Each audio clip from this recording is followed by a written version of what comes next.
حضرت انس رضی اللہ عنہ فرماتے ہیں کہ نبی کریم صلی اللہ علیہ وسلم نے مجھے 5 باتوں کی وصیت کی۔ فرمایا، اے انس، کامل مکمل وضو کرو، تمہاری عمر بڑھے گی۔ اور نمبر 2 پر فرمایا، جو میرا امتی ملے سلام کرو، تمہاری نیکیوں میں اضافہ ہوگا۔ اور نمبر 3 پر فرمایا، اے انس، گھر میں سلام کر کے جایا کرو، گھر کی خیریت بڑھے گی۔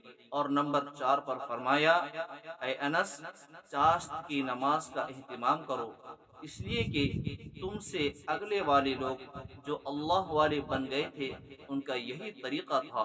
اور نمبر 5 پر فرمایا، اے انس، چھوٹوں پر شفقت کرو، بڑوں کی عزت و توقیر کرو، اس لیے کہ اگر تم ان 5 باتوں پر عمل کرو گے تو کل قیامت کے دن جنت میں میرے ساتھی ہوں گے۔